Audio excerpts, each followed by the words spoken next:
शहर की ससुराल में 4 घंटे बिजली। इंग्लिश? तुमने इंग्लिश भी सीख ली भाभी? और नहीं तो क्या, बिट्टू की किताबों से सीख ली मैंने। बोलकर तो बताओ थोड़ा भाभी। I beg to say that. वाह भाभी, तुम्हें तो बहुत अच्छी इंग्लिश आ गई है। अब तो मैं अभी शहरी आ जाती हूँ। हाँ, आ जाओ ना दीदी। कुछ दिन पहले माँ, अब तो इनकी नौकरी शहर में हो गई है, मैं भी शहर चली जाऊंगी अब। हाँ हाँ, कम से कम गांव से तो आजादी मिली तुझे। सही कह रही हूँ माँ, यहाँ गांव के चूल्हे चौके में तो मेरी हालत खराब हो गई थी। अब शहर में रहूंगी तो काम भी कम होगा और बिट्टू को भी अच्छे स्कूल में डाल दूंगी। चलो ये तो अच्छी बात है। अब तो मैं भी पड़ोसियों से कहूंगी मेरी बेटी का ससुराल शहर में है। मैं तो कब से इंतजार कर रही थी शहर में बसने के लिए, अब जाकर इन्होंने वहाँ व्यवस्था जमा पाई है। अच्छा माँ, अब रखती हूँ, बहुत काम है। ठीक है ठीक है, अब तो तू शहर वाली बनकर ही फोन करना। निधि बहुत खुश थी। आखिर अब वो भी अपने पति के साथ शहर रहने जो आ रही थी। हमेशा से शहर में जाकर बसने का सपना देखने वाली निधि को शहर जाने का मौका मिल ही गया था। कहीं कोई सामान न रह जाए, नहीं तो वापस गांव का चक्कर लगाना पड़ेगा। अरे भाभी, इतना सामान? तुमने तो अपनी सारी गृहस्थी ही समेट ली, वापस गांव आने का इरादा नहीं है क्या? अरे दीदी, तुम्हें क्या पता है शहर में कैसे रहना होता है। वहाँ तो जितना सामान हो कमी फिर भी रह ही जाती है। अच्छा, तुम क्या इससे पहले रही हो कभी शहर में? हाँ, मेरी दीदी की ससुराल थी ना शहर में, तब गई थी एक बार। उसके बाद से ही तो मुझे भी शहर जाकर रहने का मन होने लगा था।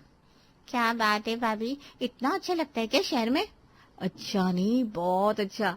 शहर की तो बात ही अलग है। जब मैं वहां पहुंच जाऊंगी ना तब तुम्हें फोन करूंगी। ठीक है भाभी। निधि अपने पति और बेटी के साथ शहर में रहने पहुंच जाती है और शहर की चकाचौंध देखकर उसके तो होश ही उड़ गए। जब पहले आई थी तब तो इतना कुछ नहीं बदला था। अरे तुम सालों पहले आई होगी, अब तो न जाने क्या क्या बदल गया है। हाँ जी, आप सही कह रहे हो। हमारा घर कितनी देर में आएगा? बस आने ही वाला है, फैक्ट्री के पास ही है। फैक्ट्री के पास? लेकिन आपकी फैक्ट्री तो शहर से दूर है ना? अरे दूर कहाँ है, शहर के थोड़ा बाहर है। बाहर? मुझे तो लगा हम शहर के बीच में ही कहीं रहने वाले हैं। अब अगर मुझे किसी चीज की जरूरत हो तो कैसे जाऊंगी शहर? अरे तो क्या हुआ, मैं हूं ना, तुम्हें कुछ भी चाहिए तो मैं ला दिया करूंगा। 2 घंटे से हम बस गाड़ी में चले जा रहे हैं, अब तो शहर के नजारे भी दिखना बंद हो गए, लेकिन आपकी फैक्ट्री नहीं आई। मैंने तुम्हें पहले ही बताया था, लेकिन तुम तो सिर्फ शहर ही सुनती थी। तो अब ये भी क्या मेरी गलती है? शहर से इतना दूर रहेंगे तो बिट्टू को कौन से स्कूल में डालेंगे? यहाँ के स्कूल वाले बस भेजते हैं बच्चों को लाने ले जाने के लिए, अपना बिट्टू भी बस से जाएगा। यहाँ पर तुम्हें लाने से पहले ही बिट्टू का एडमिशन करवा चुका हूँ, कल से तो उसे स्कूल भी भेजना होगा। कल से? अच्छा ठीक है, भेज दूंगी। निधि और राजेश अपने घर आते हैं। उनका घर शहर के थोड़ा बाहर होने की वजह से निधि को घर की खिड़की से बस खुले मैदान ही नजर आते थे। मैंने तो सोचा था घर की खिड़की से मुझे ऊंची ऊंची बिल्डिंग नजर आया करेगी, यहाँ तो सब सूखे मैदान है। अरे क्या कर रही हो, अब सो जाओ, सुबह बिट्टू को जल्दी स्कूल भी भेजना होगा। जल्दी क्यों? स्कूल तो 7 बजे का है ना। अरे यहाँ तक बस को आने में ही 2 घंटे लगते हैं, बस 5 बजे आ जाएगी, तुम्हें जल्दी उठना पड़ेगा बिट्टू को टाइम से स्कूल भेजने के लिए। हे भगवान, 5 बजे? मैं तो कभी गांव में भी 5 बजे नहीं जागी। अरे गांव की बात अलग थी, ये शहर है। चलो अब सो जाओ। अरे ये अलार्म क्यों बज रहा है, बंद कीजिए ना इसे। अरे उठ जाओ निधि, बिट्टू को स्कूल भेजना है ना, ये अलार्म तुम्हारे लिए लगाया था। हाँ लेकिन बंद कर लो इस अलार्म को, उठ गई हूँ मैं। निधि सुबह से जल्दी उठकर कामों में लगी हुई थी और दोपहर तक घर जमाने के बाद थक हार कर बैठ जाती है। तभी उसकी माँ का फोन आता है। क्या बात है, तू तो शहर जाकर गांव वाली अपनी माँ को भूली गई? नहीं माँ, भूली नहीं हूँ, लेकिन यहाँ काम थोड़ा ज्यादा है। तुम 3 लोग रह रहे हो, फिर काम कैसे ज्यादा? अब क्या बताऊँ माँ तुम्हें। जैसे बताया जाता है वैसे बता दे, क्या बात है? माँ हम शहर में नहीं है, बल्कि शहर से 2 घंटे दूर रहते हैं। ऊपर से बिट्टू को लेने स्कूल बस जल्दी आती है। यहाँ अकेले काम करने वाली मैं हूँ, बहुत ज्यादा थक गई हूँ आज तो मैं। क्या बात कर रही है, शहर में नहीं रह रही तू? हाँ माँ, यहाँ तो मुझे शहर जैसा कुछ लगता ही नहीं है। शहर जाना हो तो 2 घंटा घूम कर जाओ। चलो कोई बात नहीं, शहर में तो हो कम से कम। बस नाम के लिए शहर में हूँ। अच्छा मैं रुको, बाद में फोन करती हूँ। ये पानी की मोटर कैसे बंद हो गई, देख कर आती हूँ। निधि उठकर देखती है तो लाइट जा चुकी थी। उसने घड़ी में देखा 1 बज रहे थे। उसने राजेश को फोन लगाया।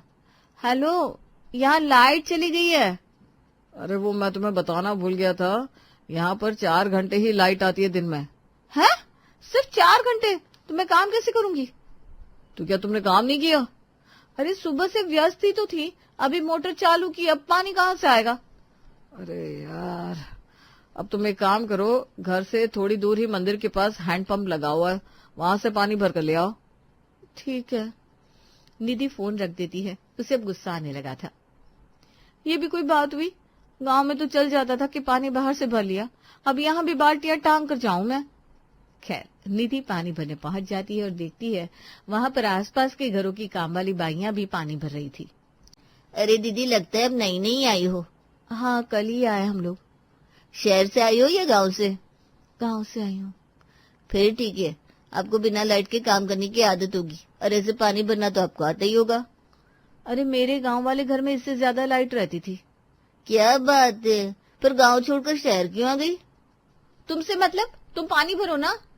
अरे भड़क कई को रह लियो दीदी, या थोड़ी ना आपको कुछ अलग लगता होगा गांव से। निधि को उनकी बात सुनकर गुस्सा आ रहा था। वे औरतें उसके जले पर नमक छिड़क कर वहां से चली गई। पानी तो भर के अब खाना बना लेती हूँ, लेकिन ये प्याज टमाटर कहाँ पीसूंगी? बिना लाइट के तो मिक्सी भी नहीं चल रही।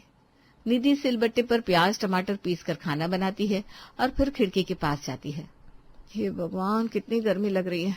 वो तो अच्छा है जो ये खिड़की दे रखी है इन लोगों ने, नहीं तो मेरी तो हालत ही खराब हो जाती। निधि अब पूरा दिन काम करती और कहीं लाइट न चली जाए, इस वजह से सारे काम उसे दौड़ दौड़ कर करने पड़ते थे। अरे तुमने सुबह से मोटर क्यों चला दी है? ना चलाऊं क्या? पानी भरने कौन जाएगा फिर? एक तो लाइट का भरोसा नहीं कब चली जाए, और आप कह रहे मोटर क्यों चला दी? निधि ने इतना कहा कि लाइट चली गई। लो, चली गई लाइट। अब क्या मुझे ही पानी भरने जाना पड़ेगा? तुम तो फैक्ट्री चले जाओगे। अब थोड़ा काम तो करना ही पड़ेगा ना। थोड़ा काम मत बोलो, पानी भरने जाओ, चटनी भी मुझे हाथ से बनानी पड़ती है, और वो वॉशिंग मशीन उसे तो तुम बेच दो, कपड़े भी खुद ही धोने पड़ते हैं। अरे भाई शांत हो जाओ, जब मन हो तब पानी भरने जाना। यहाँ आसपास की सभी औरतें अपनी अपनी काम वाली बाइयों को भेजती है पानी भरने, और घर के कामों में भी मदद होती है उनकी। तो तुम क्या चाहती हो? हम भी एक काम वाली बाई रख लेते हैं ना, कम से कम मेरी कुछ तो मदद हो जाएगी। काम वाली बाई हम रख तो लेते, लेकिन निधि वो सब शहर से आती है और यहाँ आने के लिए बहुत पैसा भी लेती है। ठीक है, समझ गई मैं, यहाँ सब कुछ मुझे ही करना है। अरे धीमे धीमे कर लिया करो ना, पूरा दिन तो वैसे फ्री ही रहती हो तुम। निधि अब रोज रोज अपनी ननद को फोन करके शहर की बातें बताने लगी, जिससे उसकी ननद का मन भी शहर आने को मचलने लगा। भाभी, मैं आ रही हूँ अब शहर। चलो, आपको समझ में तो आया शहर आना कितना जरूरी है। मैं तुम्हारे भैया को स्टेशन भेज दूंगी। हाँ भाभी, अब तो मैं भी शहर वाली बनूंगी। निधि की चाल सफल हो जाती है और ननद उसके घर आ जाती है। भाभी, तुम तो कह रही थी मॉल दिखता है यहाँ से। अरे ऐसा मैंने कब कहा? मैंने क्या कहा था? गाड़ी से आना जाना करते हैं। हाँ, वो तो करना ही पड़ेगा, शहर से इतना दूर है घर, रास्ते पर देखा मैंने। अरे शहर से कुछ दूर नहीं है, आउट एरिया बोलते हैं इसे। शहर के अच्छे लोग यहाँ शांति में रह पाते हैं। आउट एरिया सही है भाभी, सुनने में ना अमीरों जैसा लग रहा है। नहीं तो क्या दीदी, अब मैं आपसे झूठ थोड़ी ना बोलूंगी। आप थक गई होगी ना, जाओ जाकर आराम करो, मैं शाम को आपको मॉल ले चलूंगी। ठीक है भाभी, मैं थोड़ी देर आराम कर लेती हूँ। प्राची कमरे में जाकर सो जाती है और थोड़ी देर बाद ही गर्मी से परेशान होकर बाहर आती है। भाभी, कितनी गर्मी है यहाँ, बिट्टू ने लाइट बंद कर दी क्या? अरे नहीं दीदी, वो क्या है ना, यहाँ पर लाइट 4 घंटे ही आती है। हैं? सिर्फ 4 घंटे? तो बाकी के समय क्या करते हो आप लोग? ये लो हाथ का पंखा, आप इससे हवा कर लो। बुआ, ये पंखा मम्मी ने कल ही मंगाया है, खास आपके लिए। अरे चुप, कुछ भी बोलता है। मम्मी, आप होमवर्क करवाओ ना। दीदी, मैं बिट्टू को पढ़ा रही हूँ, आप जरा वॉशिंग मशीन से कपड़े निकाल कर उन्हें धोकर डाल देंगी?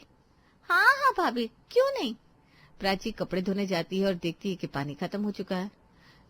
भाभी, पानी नहीं है, कपड़े कैसे धोऊं? अरे टेंशन क्यों ले रही हो, चलो मैं बताती हूँ। वो देखो मंदिर के पास हैंडपंप है ना, वहीं से पानी भर कर ले आओ। शहर में आकर हैंडपंप से पानी? अरे हाँ, कभी कभी करना पड़ता है, रोज रोज थोड़ी ना जाते हम वहां। अच्छा ठीक है, मैं पानी लेकर आती हूँ। प्राची पानी भरने जाती है और हैंड पंप पर उसे काम वाली बाइया देखकर कहती है, अरे तुम्हें पहले कभी नहीं देखा, तुम क्या नई नई काम पर लगी हो? नहीं नहीं, काम पर नहीं, मैं उनकी ननद हूँ। तो क्या तुम भी गांव से आई हो? हाँ, आज सुबह ही आई। बड़ी मेहनती हो तुम तो, आकर काम में भी लगी। शहर घूमने नहीं जाओगी क्या?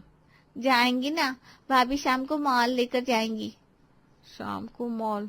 अरे यहाँ से तो सुबह से निकलना पड़ता है, शाम को कोई गाड़ी थोड़ी ना मिलेगी शहर जाने को। क्या बात कर रही हो? और नहीं तो क्या, झूठ थोड़ी ना बोलूंगी मैं। प्राची पानी भर के घर आती है और उसकी भाभी कहती है, दीदी मैं बहुत खुश हूँ कि आप आ गई हो। देखो मैं आपके लिए आलू के पराठे बना रही हूँ, लेकिन आपके हाथ की चटनी से इसका स्वाद और बढ़ जाएगा। जरा चटनी पीस दो ना। लेकिन भाभी लाइट तो है नहीं, मिक्सी कैसे चलेगी? अरे हम मिक्सी की चटनी तो रोज खाते हैं, आज आप सिलबट्टे पर चटनी पीस कर खिला दो ना। ठीक है भाभी, बना देती हूँ चटनी।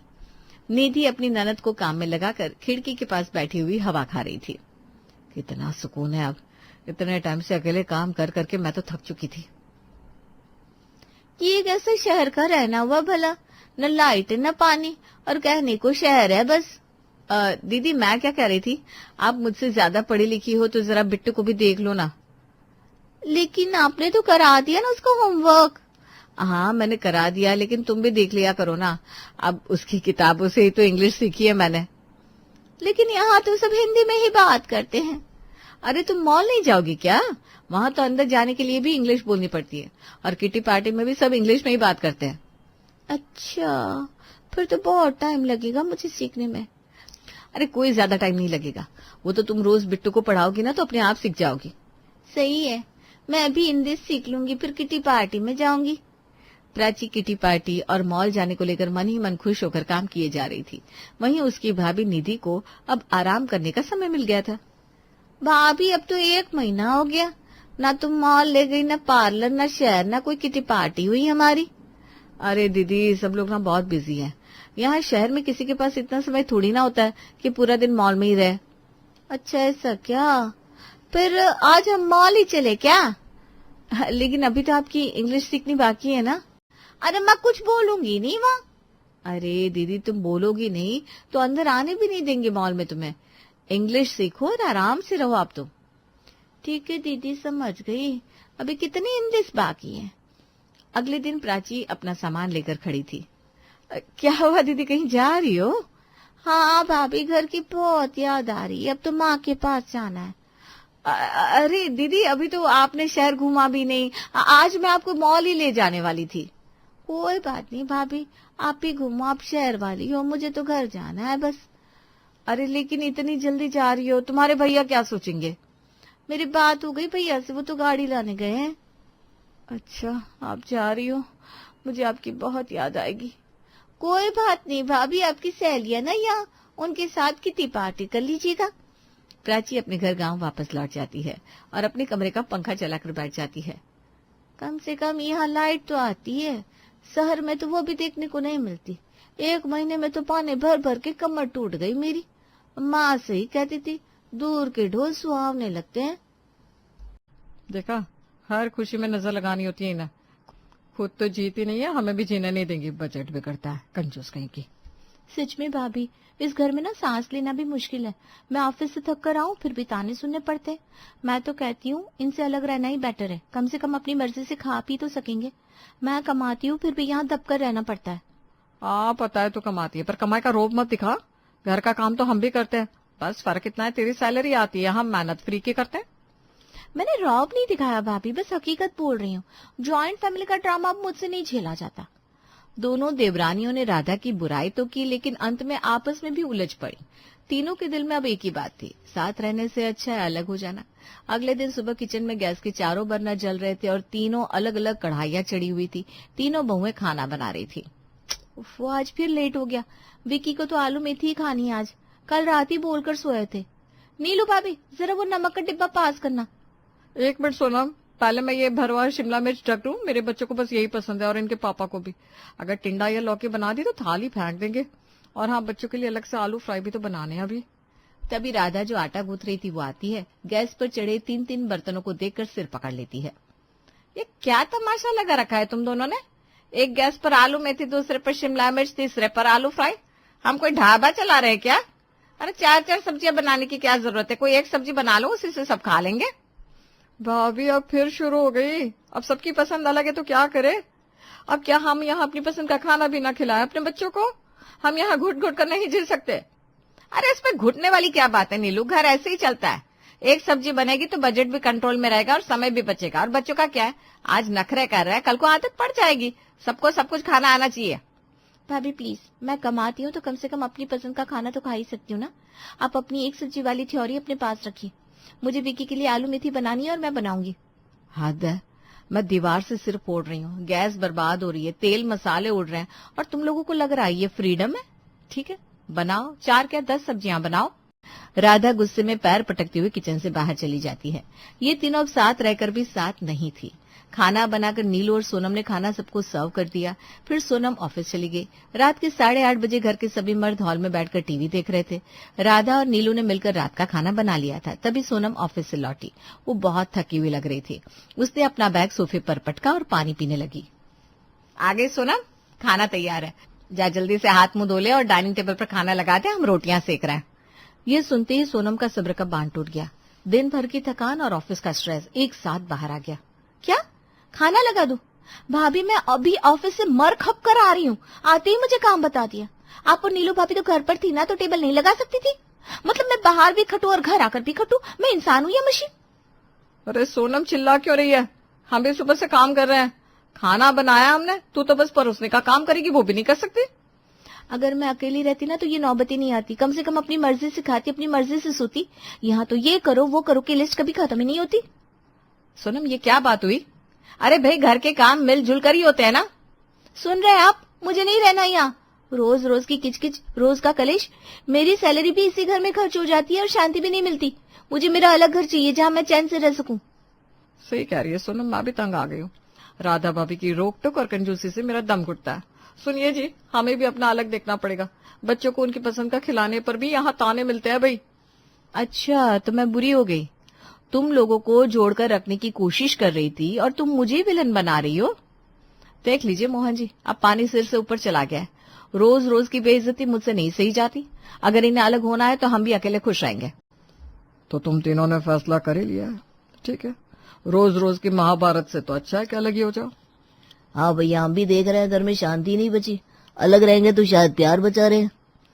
मैं कल ही प्रॉपर्टी डीलर से बात करता हूँ, हम शिफ्ट हो जाएंगे। ठीक है, तो तय रहा। कल से तीनों के चूल्हे अलग। और रही बात इस घर की, तो इसे ताला लगा देते हैं। बंटवारा बाद में आराम से कर लेंगे। सब अपना अपना किराए का मकान ढूंढ लो। उस रात डाइनिंग टेबल पर खाना तो लगा, लेकिन किसी ने एक शब्द नहीं बोला।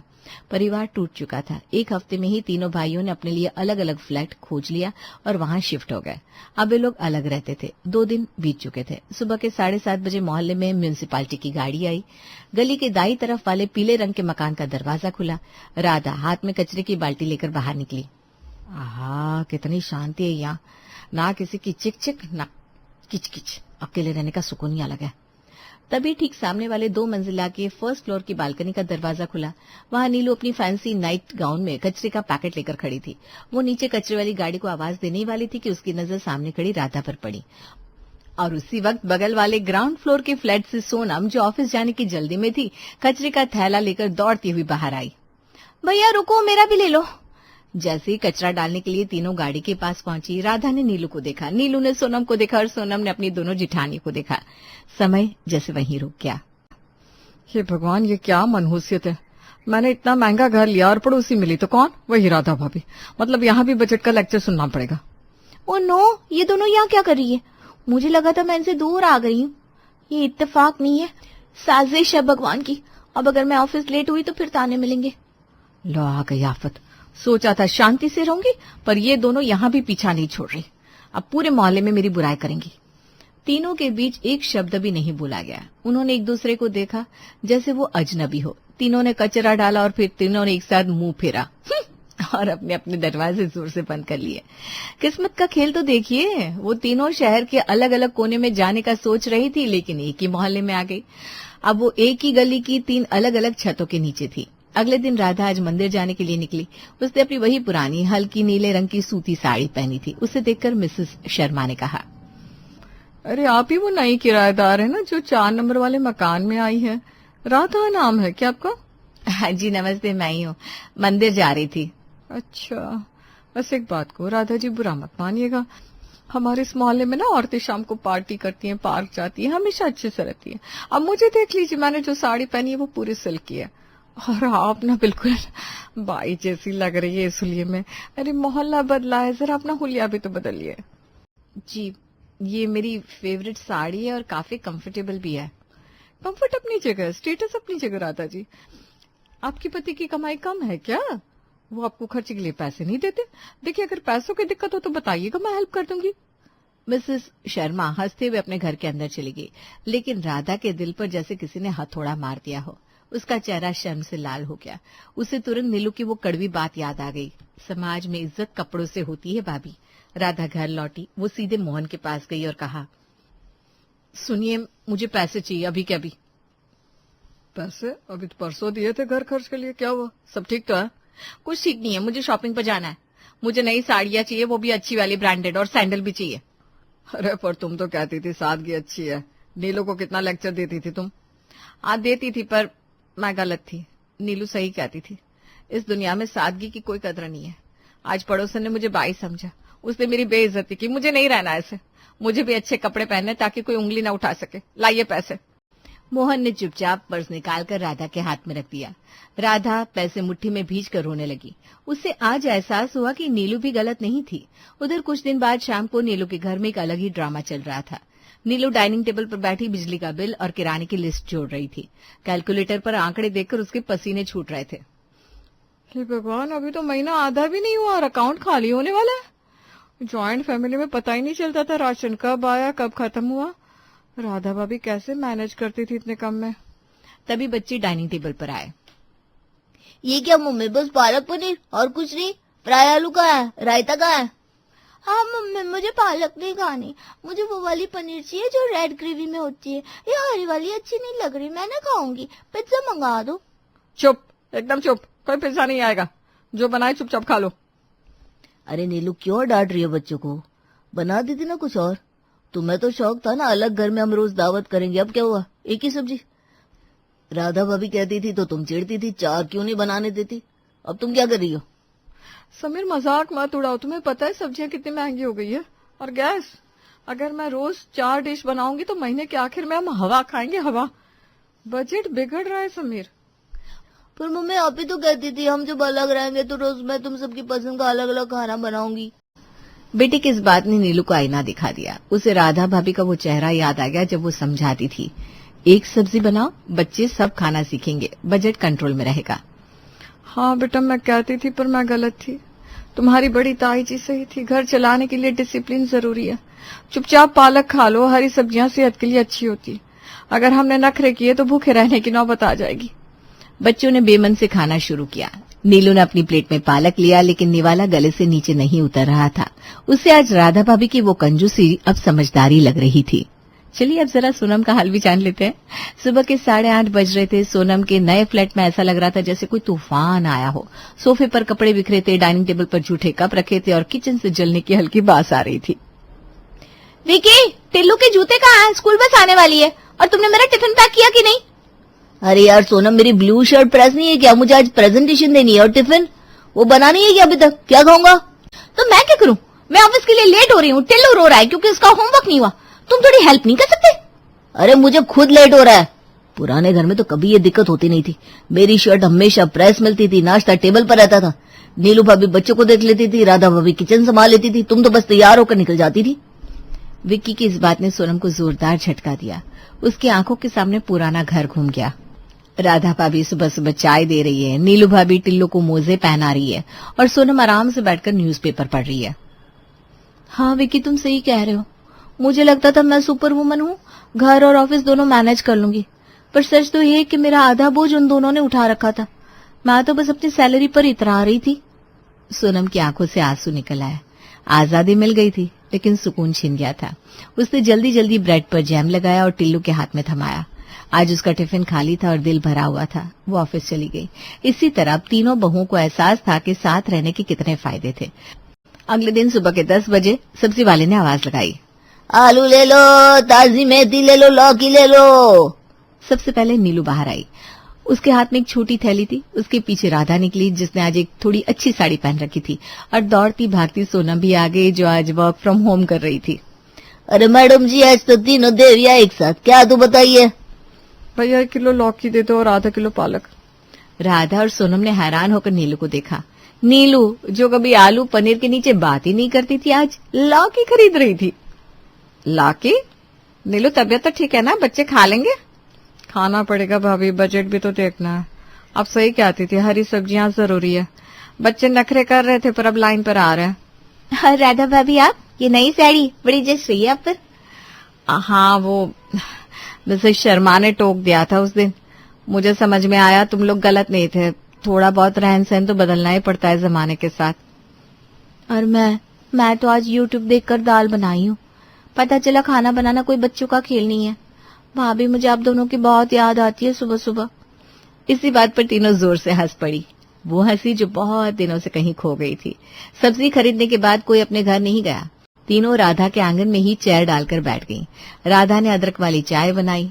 भाप उड़ती चाय की प्यालियों के साथ तीनों देवरानी जेठानी गप्पे मारने लगी।